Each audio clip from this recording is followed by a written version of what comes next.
it. And now you gotta get it back. And the way to get it back is to go back to the beginning. You know what I mean?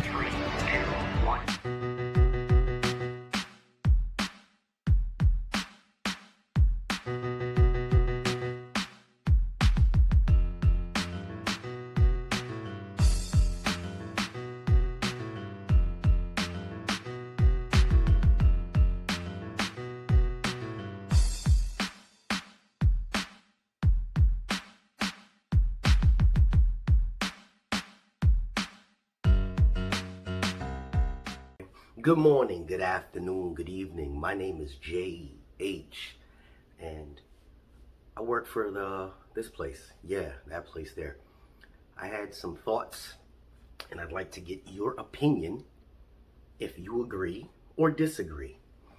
This is one of those videos that allow you, the viewer, to add your opinions in the comment sections and you know, possibly some decent ideas. I was talking to my sister yesterday and she brought up something because of her craft. Same craft as my daughter and my son. She is a carrier. Now, problem that we have at the post office is that we have so many people that come in and then they have a high turnover rate because they're not ready for what this stuff entails. I know an individual that made a comment. He said, you know, I work by myself in the rain, the sleet, so on and so forth. So here's my question or my opinion in the form of a question. Do you believe that we should have, prior to being hired, some type of physical assessment for postal employees? Because here's what's happening. There are individuals that physically, this is for all crafts. And I know with the trucking, they actually used to have some form of physical assessment where you had to duck down and walk for a certain length underneath something. You had to stand up, you had to push, you had to pull, basically. You had to squeeze, so on and so forth. They did away with that a while ago. Now, my question is, why is this not implemented into all the crafts or for all the crafts? It sounds extremely costly for people to go get physical assessments, but I think it would be productive, proactive versus reactive when you have people there on the dock, for instance, at a plant, and they don't realize that they have to physically move pieces of equipment that can range anywhere between 300 to 800 pounds, although they're on wheels. The pushing, the pulling. They also have to push these BMCs, these huge pieces of machine, they pallet jacks, they're constantly moving. They have to physically bend down, picking up trays of mail. This is a very strenuous physical job. And a lot of people cannot handle it. This, in turn, would unfortunately eliminate a lot of the headaches. But there's some people out there saying, well, you know, I'm not physically fit. It's not directed at you. Because there are a lot of people that are not physically fit, but can do the physical labor. But then you have some people that are extremely physically fit, muscles, everything. And then when they're forced to do some form of labor, they can't manage. It's a given. Your back's going to hurt, your legs are going to hurt, your feet is going to hurt, your arms are going to hurt, your shoulders going to hurt. For instance, as a carrier, when you guys are constantly carrying mail, your legs are going to hurt. Even before that, you're sorting out your packages in the morning, you're scanning, even before that, when you guys have to case your mail, it's constantly, you know, this constant, you get the shoulder issues. It could be, you know, reaching out to your mail, because you guys deliver this way. Yeah, you reaching out to the mailboxes, so on and so forth. So all these physical attributes that, or physical expectations that the post office has, do we or should we be using some form of physical assessment. Because even as a window clerk, they're on one side of the window and people can mail things up to 70 pounds. So they have to pick this thing up off of the counter and then bring it to the back, because they can't just, drop it on the ground. They got to physically move it. There are a lot of people that can't physically do that.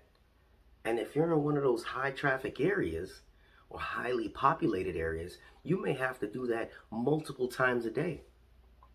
How about the PSCs or the PTF distribution clerks? Those are the ones that has to scan those packages and parcels all day. They're picking up things to move them to get the scan on them. And they would say, well, you got two people. But these things take a toll on the average person's body. It takes a toll on anybody's body. But can you physically do these things? Because I believe it's a culture shock. Once people get in here and realize how much labor this job, this whole career entails. Now think about this. Carriers in the summertime, you guys have it the worst. You're in hot boxes. You're in physical hot boxes. You're in like an oven. God forbid it starts raining and you're delivering mail and it's already 90 degrees outside. Your job is to protect the mail. So what do you got to do? You got to roll that window up and turn that little tiny hot fan on to blow hot air around. Why do they have air conditioners, Jay? I guess they're working on that, but let's talk about the here and now. You got to sit there and deal with that excruciating heat. They don't take the time to make sure that people are properly equipped prior to this. So then she mentioned, she was like, during the summertime, we're chugging water. And I guess carriers have this thing where they're able to stop anywhere they want when they have to use the bathroom. But then they're also forced to keep up on time. Well, if you're chugging, 6 or 7 bottles of water, you're going to have to use the restroom more than often. But then you got to still keep on time. There's so many things that are counterproductive. And because I guess my channel reaches a few different people, maybe somebody with some power can start passing along some ideas that can be helpful. Because dehydration, that's serious. There's so many people that every year, I guarantee if you stop this video right now and Googled carriers passing out or even worse, United States Postal Service carriers passing out due to heat exhaustion, etc. It's just going to be a list that pops up. The physical demand that this place requires. We ain't even talking about money right now. It's so extreme. But if you have people that fall behind, here we go.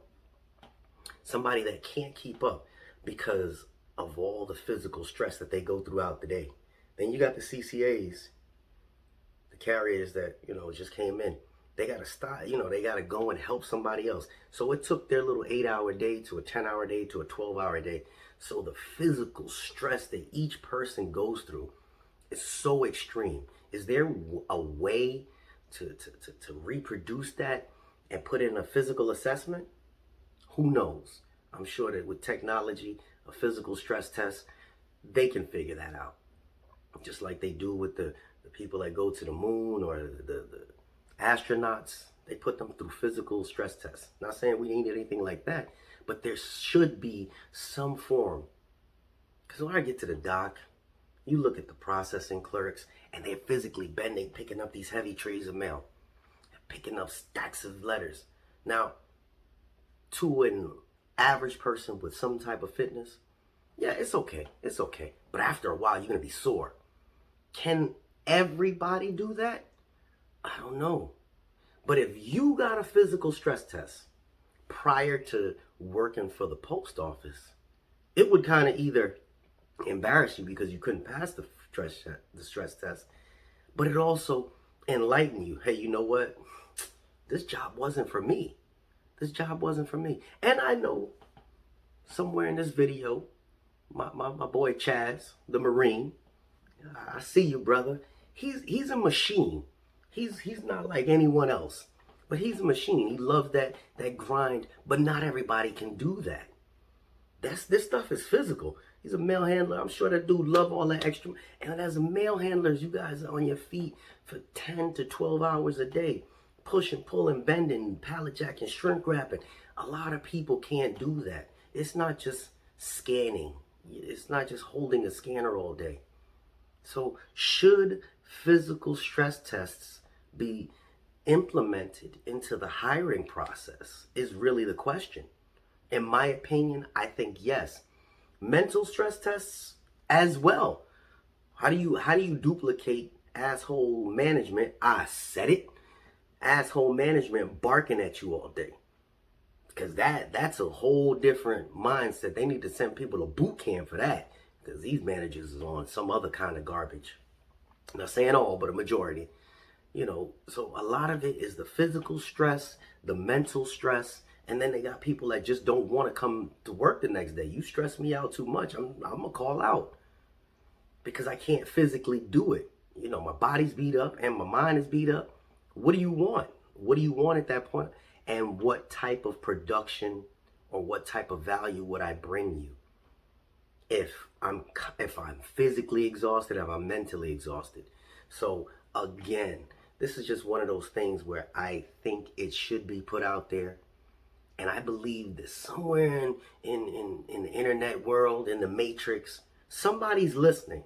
Somebody's reading your comments. Somebody's saying, oh, okay. Because those little fake things that they have you sign about, what do you like about the job, what you don't like about the job, when they mail it in, But I think they sit there and they watch and they read these comments and realize that the work environment not only is physically garbage, but the mental environment is garbage as well.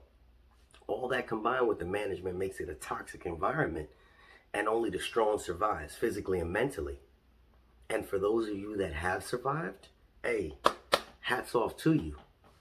But I want to know, do you think that we could make it better? Is there a way? Is there somebody that we can send some type of notes to and say, look, I see carriers coming every 2 days and they just quit. This is not for them. I saw Rick Sounds make a video and he cracked me up. He was showing how he had to walk up some stairs, deliver to the 3rd floor. And as you get to the 3rd set of steps, he's dragging. Think about having to go and carry heavy parcels up to the 3rd floor at hour 6 of your day because somebody wanted to order 3 cases of water and you got to deliver it. That's physically exhausting. And then to hear your managers call you up, hey, so you gonna be ready? And that's the mental exhaustion. All of this combined. And again, if you're gonna comment, let's not blame management for everything. A lot of it has to do with our own physical attributes, ourselves. Because me, myself, as I'm getting in and out of a truck, sometimes I don't use the proper steps. You don't know about commercial drivers. We're supposed to hold the vehicle at 3 points at all time, step down easy. Me, I hop in and out the truck. But after a while, that pressure of my leg just impacting the ground for 20 some odd years, that's compressing my spine.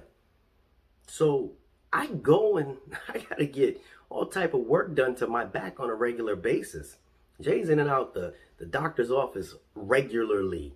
I might have to get shoulder surgery sooner than later, but that ain't to nobody else's fault but my own. And I try to stay as fit as I could, but even staying fit, this place will whoop you.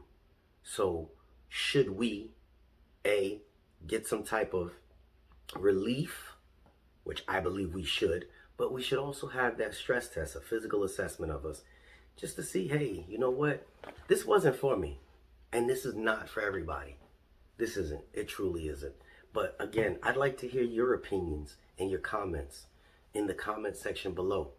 And I don't want anybody body shaming or bashing other people or saying, oh, this is not a woman's job, or women shouldn't do this job, or, young people, they can't keep up with the grind, and old people.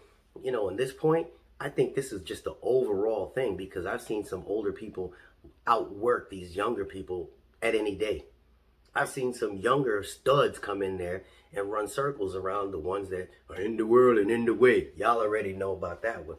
But what do we do at this point? This is Jay just asking that random question.